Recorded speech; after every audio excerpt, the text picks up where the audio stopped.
Avant de rentrer chez Keolis Santé, moi j'étais dans une petite entreprise où on prenait le temps d'accompagner nos patients de A à Z, de leur domicile jusqu'à leur consultation avec beaucoup de soins.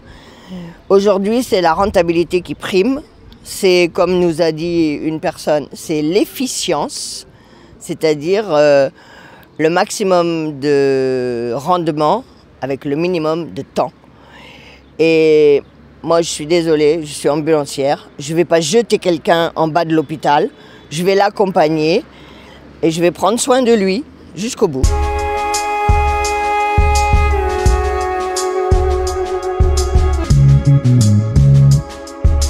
Par le manque de personnel, ceux qui sont là sont peu nombreux, avec un rendement toujours plus gourmand. Et oui, du coup, c'est source de stress. Ça génère du stress. De la pression. On est toujours oui, sous le coup de la pression, du temps qui passe, des retards, des prises en charge trop courtes.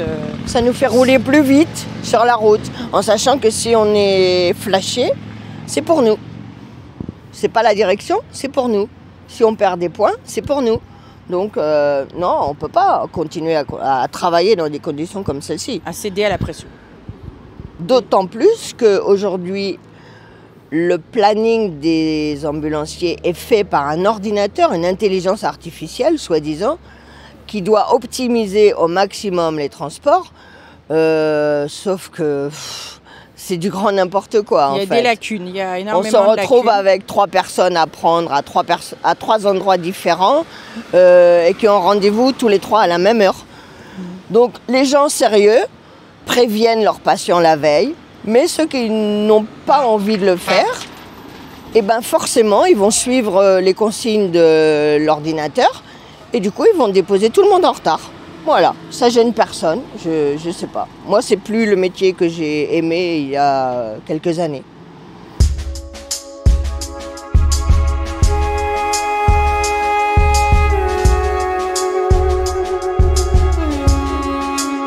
Il y a eu un impact déjà sur le travail, c'est qu'il y avait de plus en plus d'heures, sauf que la société veut faire des économies sur les heures supplémentaires. Donc ils refusent des transports pour justement faire moins d'heures à leur personnel, à leur faire moins d'heures supplémentaires au personnel. Mais du coup, ça génère une perte financière. Eux, ils font passer ça sous le coup de la qualité de vie.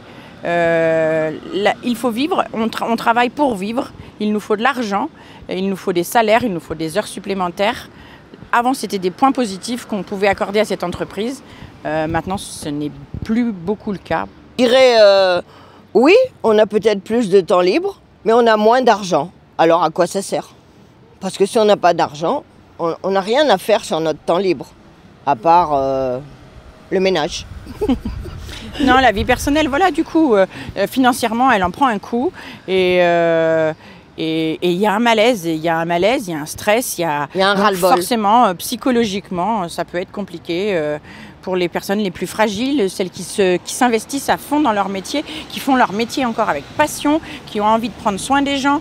C'est frustrant de ne pas pouvoir exécuter son boulot comme on aimerait le faire. Et c'est frustrant de faire un boulot avec le cœur, avec l'envie, et de ne pas être rémunéré à sa juste hauteur. Et ne pas être reconnu non plus, que ce soit de la part de notre direction qui nous met un petit message le soir, merci pour la journée. J'ai envie de dire, oui, c'est facile d'envoyer ce genre de message. Mais quand on demande une toute petite augmentation, c'est non, non, non, vous n'aurez rien. Après, il ne faut pas qu'elle s'étonne que les effectifs partent au fur et à mesure, on ne les retient pas. Ils se croient intouchables, mais non.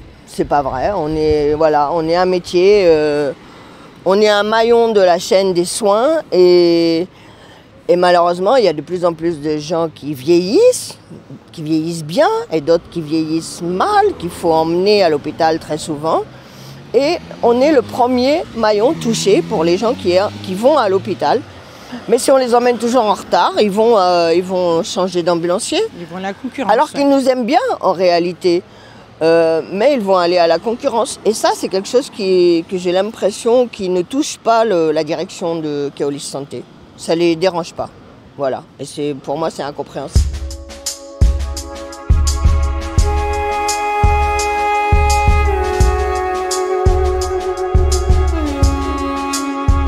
Alors, la formation, on va dire, locale, c'est plutôt bénéfique. Des gens qui sont formés chez nous doivent être formés de la manière dont le travail doit se faire. Je pense que la formation et la formation DE, c'est par l'État, donc c'est un diplôme d'État qui est forcément à la hauteur des autres, mais dans le suivi de la formation, c'est-à-dire une fois diplômé, malheureusement l'entreprise ne va pas desservir plus ces apprentis-là que d'autres, alors qu'avec une formation Jussieu, une formation Keolis au sein de notre entreprise, ils devraient pouvoir y rester, être bien pour pouvoir y rester. Ils ont été formés chez nous, ils devraient rester chez nous. Ils sont formés, j'espère qu'ils ne sont pas formatés. C'est-à-dire qu'on ne veuille pas les faire rentrer dans le moule Keolis sous prétexte qu'on leur offre la formation. Après, s'ils sont formatés, évidemment, nous, les anciens, on ne rentre pas dans le moule et c'est ça qui dérange.